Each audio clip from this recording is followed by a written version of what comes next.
Another derived energy response video. Yeah. Okay. I like derived energy, but yeah, he is an asshole. I mean, that's just the way it is. I mean, I couldn't deal with him. I mean, I could deal with him, but I couldn't deal with him in the sense that I couldn't find him useful to anything I care about because of these little defects. And they're little defects, but they're really important defects. I mean, they're just huge defects. Again, if I don't know something to be true, I would have no business arguing it to somebody else. It just doesn't make any sense to me. If I'm not certain I'm doing the right thing, why would I do something to influence other people to do something? It just doesn't make any sense. So anyway, objective morality. Well, again, we've already talked about this. You're claiming that there's no objective value. Okay, it's not about objective morality, it's about objective value.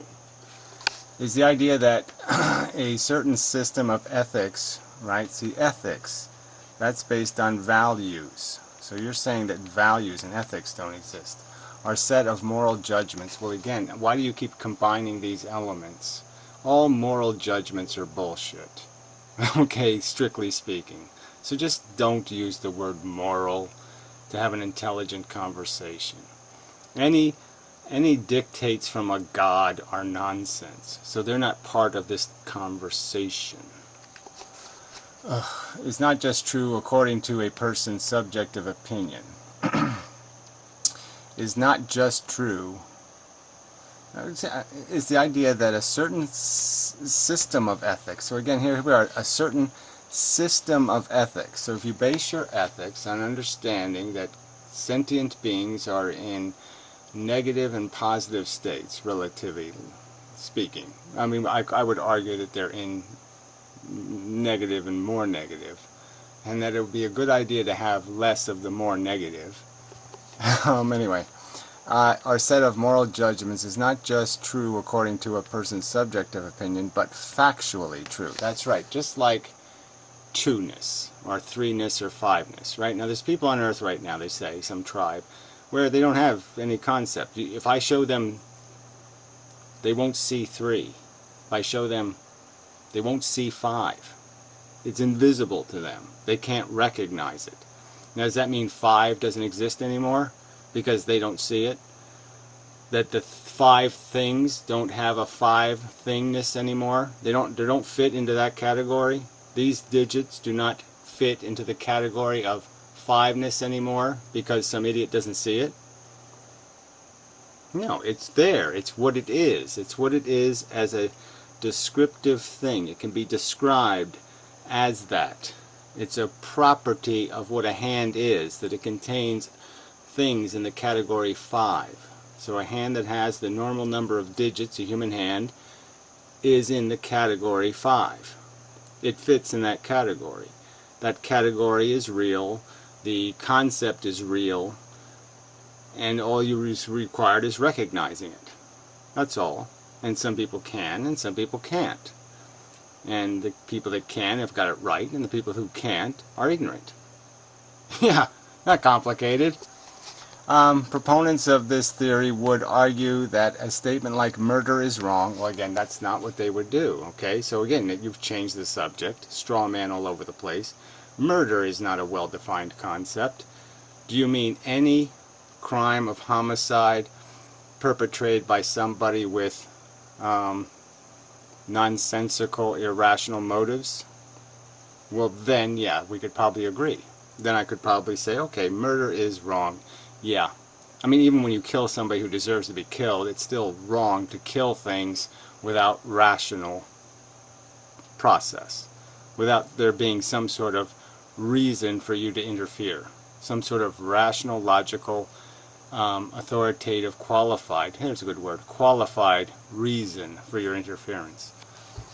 Can be objectively true as 1 + 1 = 2. Well, again, the 1 + 1 part is the foundation of the ethics, so the system.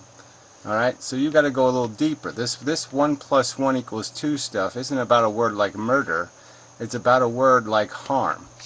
Okay, so yeah, the harm of the victim plus the harm of the family equals double harm. Minus the gratification of the murderer. Yeah, that would be something like the mathematics.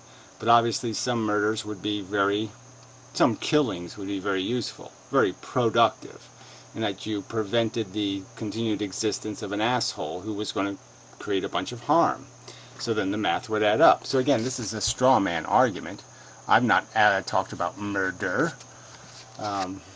That's like talking about love or something. That's a fake word. So talk about real words, not fake words. And so and you're talking about incredulity and lack of acumen and well, what is this? That's a straw man argument. So I consider that very impolite. Straw manning somebody quite overtly is very impolite. Okay, most of the time the alleged source is God. Well, again, that's not my problem. It really isn't my problem. You want to confuse everybody who makes... So anybody who makes the argument, most of the people who argue against premarital sex are religious fucks. Does that mean nobody can make a rational argument for why people shouldn't just fuck around or sleep around? Come on. No objective source of morality has ever been confirmed. Well, I don't know what you need by... What do you mean by confirmation? Again, is that... Do you mean we have to somehow prove fiveness as a concept, or sixness, or sevenness? And the proof would be in what form? Do I prove that your senses aren't being deluded? Proof how? That time and space haven't been changed or altered? I mean, how deep does this proof have to go? I think the proof that sentient beings have sensations that fall into the two categories of pleasant and unpleasant doesn't need any more confirmation. All I have to do is ask a sentient, do you have feelings that fall into two categories of pleasant and unpleasant? And they're going to raise their hand and say, yep, that's about what it do, yep. So I think it's confirmed. Nor have any a priori proofs ever been offered to the effect that morality, well, again, value, so let's just replace this word with value, that value is anything other than subjective. Well, again, all these proofs don't mean anything. I mean, quite obviously, like fiveness, value is not a material thing. It's an arrangement thing. It's something, it's a property, it's an invisible property. It's a property that exists, but it's not overtly visible. So even like fiveness is more visible. It has a more visible component. So the fact that there are properties that could fall into some category where they're not materially visible, but they are a material consequence. They are a consequence of a material structure. As stated in my video, when my brain is in the state of having an unpleasant sensation, it has a definite arrangement. And if that arrangement is repeated, there will be unpleasant sensation again. It is repeatable. It is a functional byproduct. It happens to the consciousness. And again, if you want to just say my consciousness doesn't exist, then I'm just going to say, then why do you even make an argument about anything if you don't believe consciousness is a real thing? And that the impressions we get having it or feeling it or sensating it are somehow false. I mean, if you don't believe it matters whether I pour acid on 6 million Jews or pour acid on 6 million protozoa, so if I have them in the two dishes and I have a choice, I can pour acid on the microbes, I can pour acid on the Jews. And I'm somehow not going to be able to rationally understand that it would be better to pour the acid on a thing that doesn't sentient. Come on. I mean, I'm sorry. That to me is a logical proof. It's an inescapable logical proof. There's no rational explanation you could possibly offer to explain why somebody would pour the acid on the Jews. There is none. I mean, unless you want to make the Jews murderers and put horns on their head or say they're conspiring to do something evil. I'm just saying, in and of itself, the event is going to last 10 seconds or whatever it's going to last. Let's say 15 seconds. And acid's going to be poured on this, or acid's going to be poured on that, and that'll be the end of the universe. The whole thing will be over. This is the only event that will ever take place, is this event. So you'll have 15 seconds of Jews suffering, or 15 seconds of protozoas falling apart. Which do you choose? It's not complicated. Okay, so yeah, move on to the next one here, which appears to be me for some reason. I am the objective source of morality. So this is pretending to be a quote. He didn't put it in quotes, but that's what he's pretending, that that's what I'm saying, that I'm the source of morality. That, no, sentience isn't the source of value, and that value defines ethics. He's ignoring my argument, which is that sentience is the source of value, that sentience, having experience, I've said this so many times now, sentience, having experience, creates value. Those are my exact words. Now you can put that here. This guy claims that sentience, having experiences, creates value, because the sentients are in a value state. They feel good or they feel bad, and the only thing that makes feeling good and feeling bad different is the fact that feeling bad sucks, is negative, is bad, and feeling good isn't.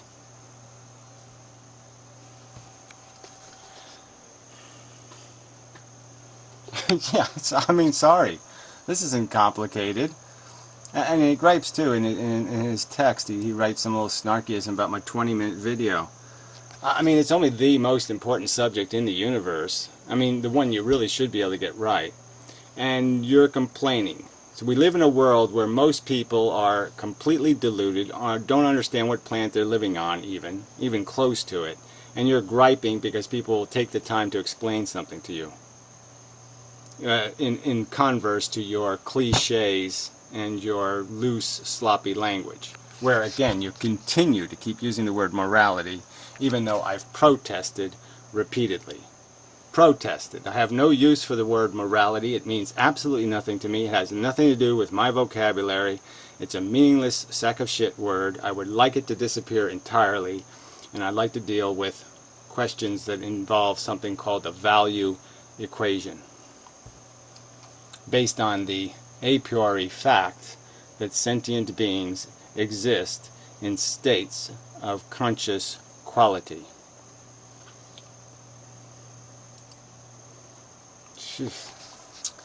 Well, I'm sorry, efilist, but I don't think you are. So again, you can't get much more straw man, right? So he puts fake words in my mouth, then argues those fake words. Well, that's just too not cute.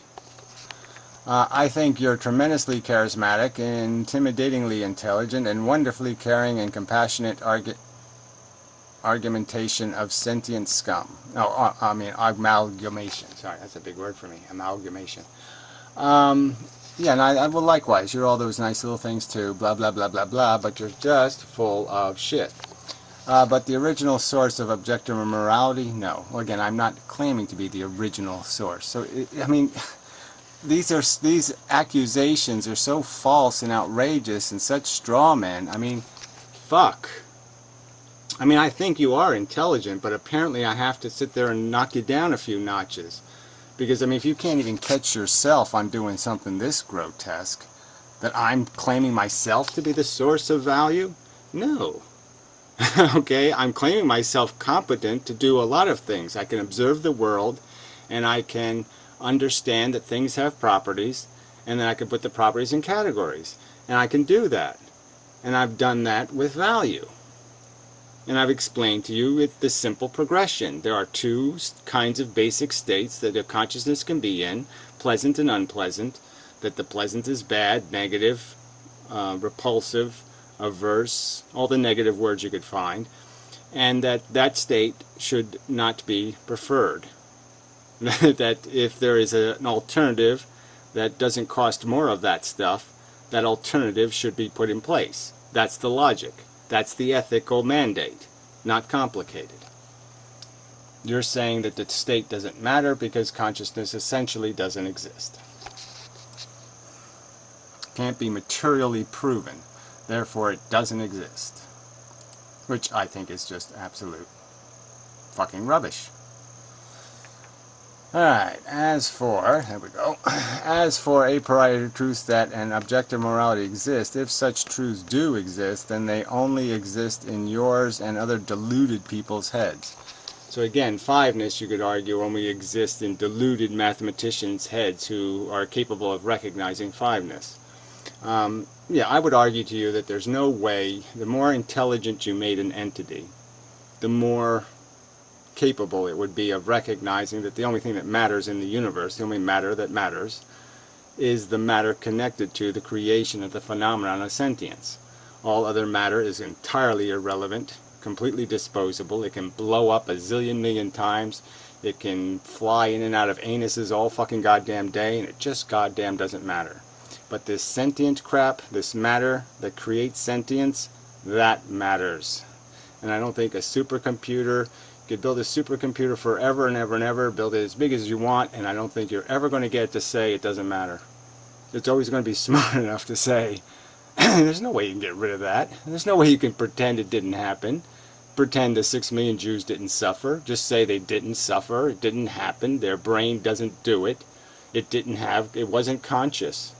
Consciousness has no relevance. It has no significance. It has no meaning.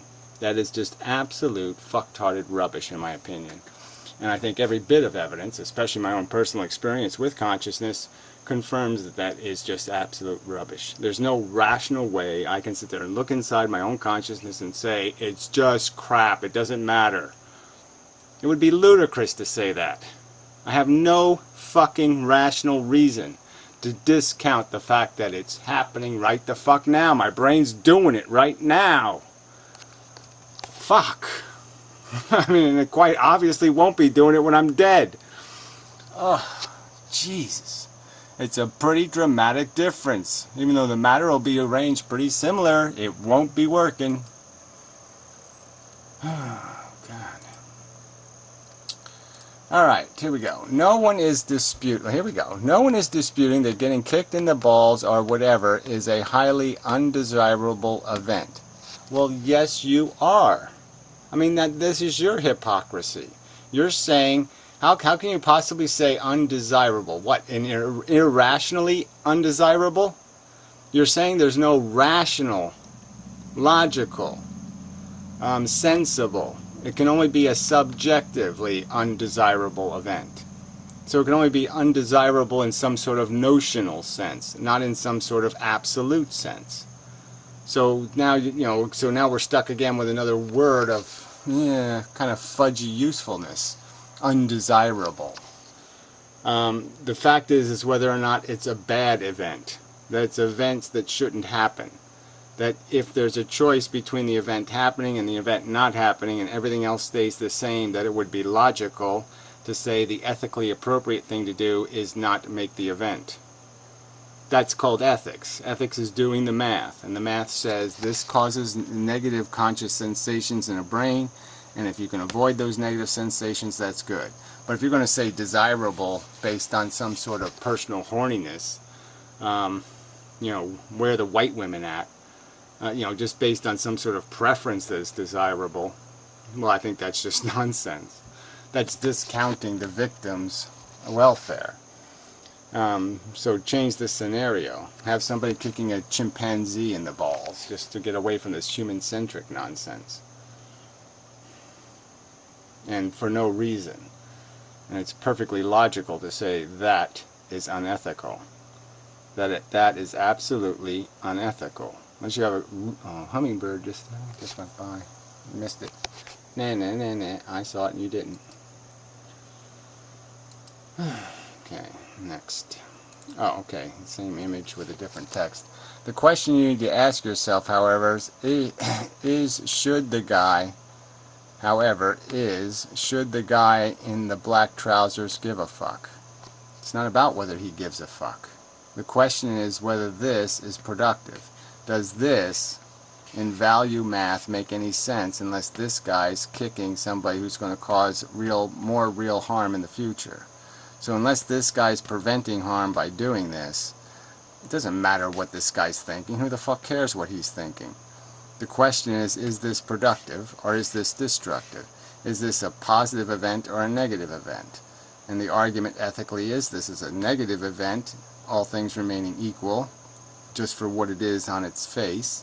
If this was a 10 seconds of reality, it would be 10 seconds of useless reality. Of reality better not spent, better not engaged in.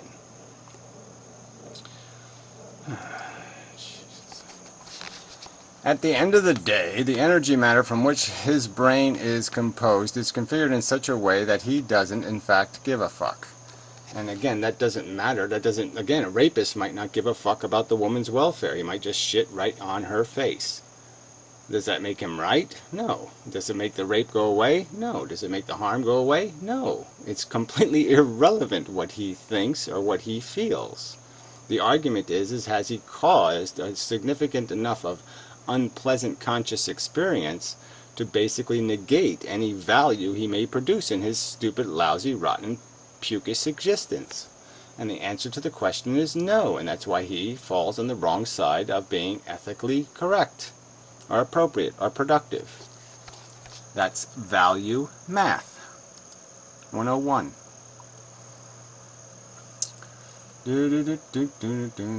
Waiting for the next slide. Okay, now we go.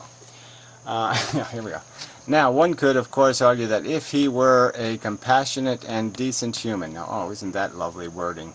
Compassion. So that's right there. We got a troublesome word, don't we? I mean, we really shouldn't rely on compassion. It should just rely on respect. Compassion is always tied to nepotism, nationalism, racism, all kinds of cutism.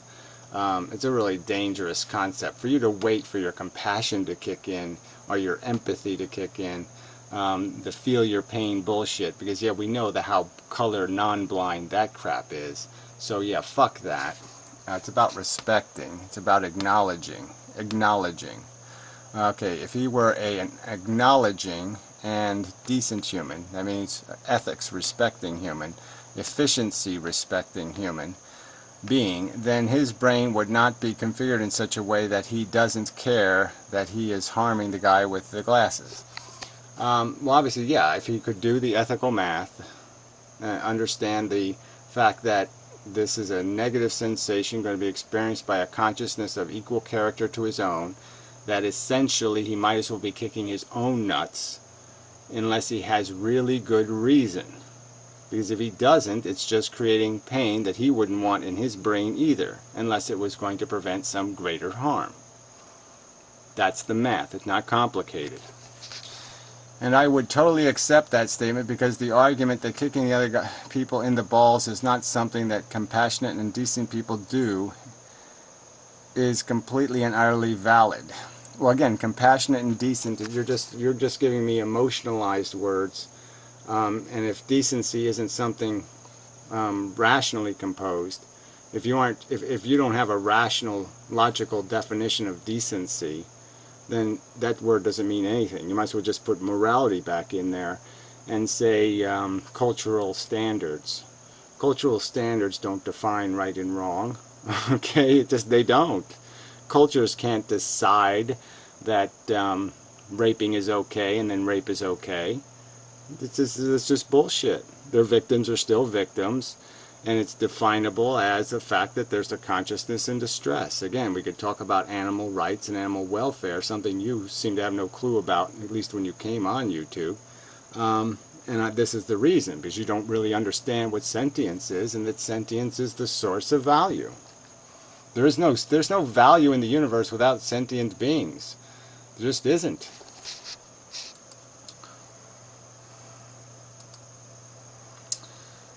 Let's see. Okay, yeah, we did that one. I'm gonna wait for the next one. I hate this bullshit. Anyway, however, the belief that he shouldn't kick other people in the balls relies on unproven and unprovable metaphysical speculations that are simply not in a position to make. That we are not. Well, so you're saying we're not in the position to make them. So are you conceding that they actually do exist, that there's a truth and we just can't see it? Because that's a different argument. Is it? I don't think these speculations are at all challenging, and I don't think the proof is at all weak. I think the proof, again, I'm saying from my own testimony, I'm ready to convict, okay? I'm convicting. Consciousness is substantial. And the two-state theory is rock solid, and I know that it's about what kind of states I'm in, and that's the only thing that really does matter, and that's what it all can be reduced down to. event, you know, when you really reduce it all down, the reason why it's bad to kill somebody is because it makes somebody else sad. Okay, not because somebody else's life is necessarily worth living. It's just the fact that it'll have an impact on other people. It'll hurt them, give them hurt feelings. They'll walk into traffic, then they'll get injured. All kinds of negative things will happen because of this event. And it's basically, in the end, all about whether it makes people feel pleasure or pain. After all, kicking other people in the balls is simply what energy matter does when it is configured in certain ways. Well, again, what we know is the energy matter does a lot more than that.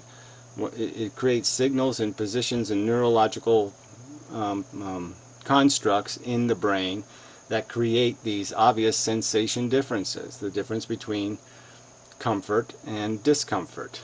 And those sensations are the byproduct of real material configurations, and if you repeat the configuration, you will repeat the sensation. Just like how you invoke the notion of objective morality, I don't evoke the concept of objective morality. I invoke the concept of objective value. And call people cunts when energy matter is configured in certain ways. So he did write that badly.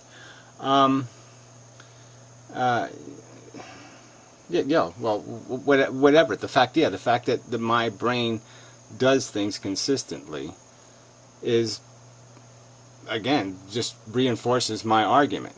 It calls things that it sees in the cunt category cunt. That's what it does. Things have properties. When it has a property of being an asshole and a fucking moron, I slide it over into the stupid skanky cunt category. That's what I do, because that's what the stupid skanky cunt category is full of, is assholes talking absolute bullshit. And doing it with straw man arguments to boot. That really gets you in that category. That's a sure way to slide yourself right out of the reasonable category and into the skanky motherfucking cunt category.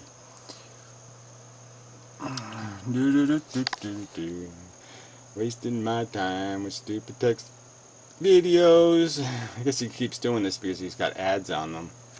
You know, I'd rather you just ask me for money. That is all that is happening here, efilists, whatever.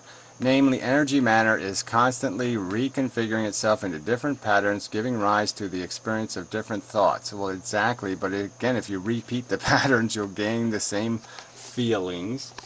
Feelings and emotion experienced by 7 billion human animals. Well, again, you're saying that these feelings have no significance, that they don't mean anything, that they don't have real qualitative difference in character. You're saying their character is not different. Their character is identically neutral in terms of its value. That you can produce as much suffering as you desire or wish at any moment you wish to do so, and it will be perfectly fine. You can be ignorant of something suffering because it doesn't matter how much of it is produced in the universe, because it has no value. It has no fundamental value. Some of these pertain to the question of whether such things as objective morality exists.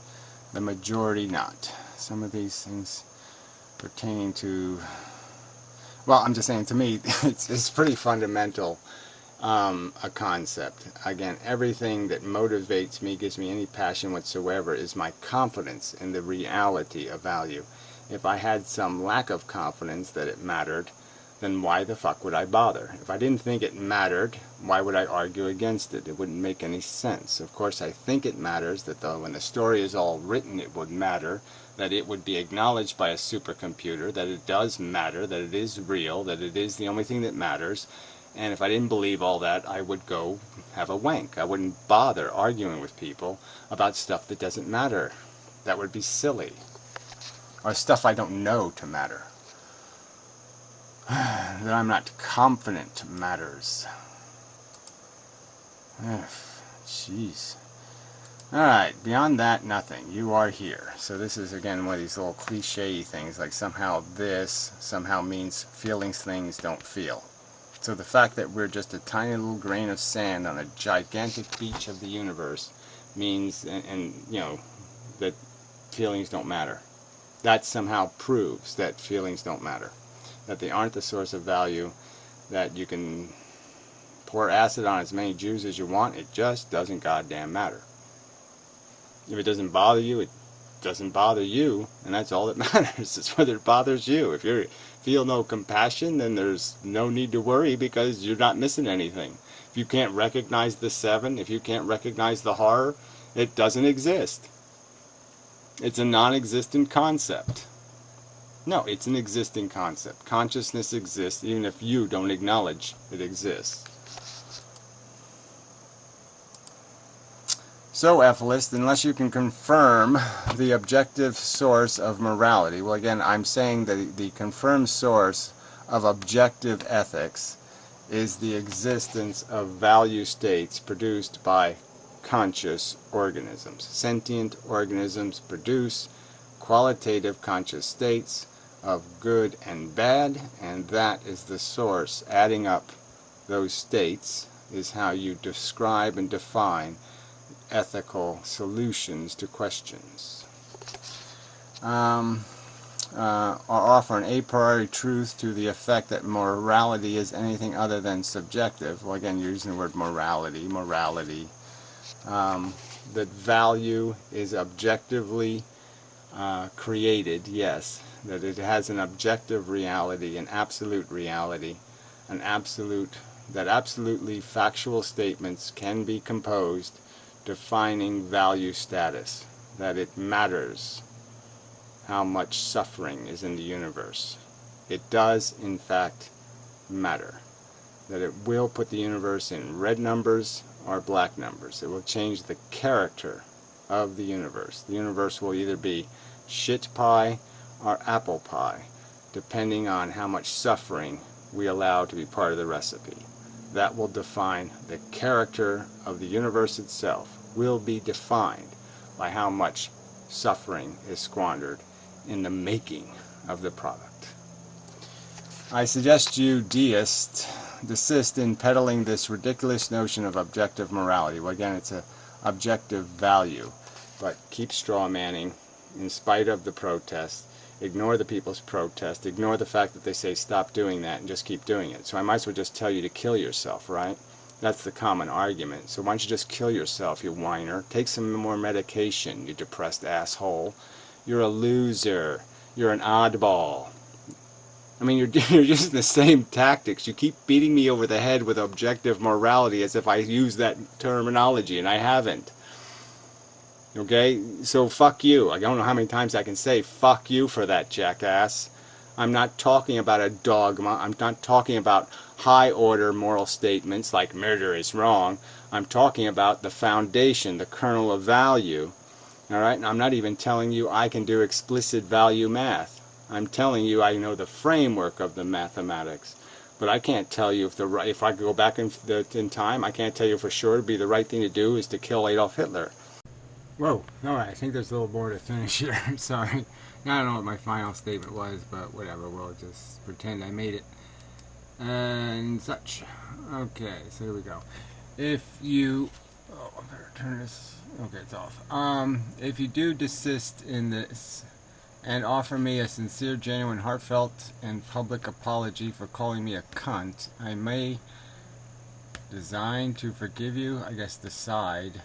I don't know, not even close, to forgive you for your impertinence and lack of philosophical acumen. Again, these little witticisms and trideisms and bullshitisms and cliches, I think, are a lack of philosophical acumen. Okay, and it's impertinent to straw man, and you just did that all over the place. So that is all. You have been dismissed. I mean, that's acumen right there. No, I think that's impertinence. I think it's rude. Yeah, so again, so now we're just back to, you know, it has to be your preference of insult list. So you have preferred insult list. And I'm supposed to accept your preferred insult list because you're such a subjectivist, you think your subjective list is somehow better than my subjective list of insults. Which is sort of a joke too, right? So whatever. Yeah, fuck you. Yeah, that ain't happening, jackass. Yeah. Yeah, I just don't give a fuck about this apology crap. I'm just saying that I just don't, like, again, frankly, I just don't see any point in arguing with other human beings about issues with which you have no authority. And if you believe your understanding of value is subjectively derived, it has no rational or authoritative merit, that it's no better than any other crazy idea, then shut the fuck up. Yeah, you got nothing to defend. Shut up. Yeah, I mean, who needs another unauthorized, unauthoritative, unqualified opinion? Oh, that's right, nobody needs any more of that shit. What we need is accurate descriptions of reality. And if you don't think reality includes sentient beings having qualitative states of experience, then I think you're just too stupid for conversation. Because sentient beings do exist, and they are experiencing, and they are creating value states. Whether you like it or not, whether you care to acknowledge it or not. They're fiving all over the place. There's a one for you. Yeah.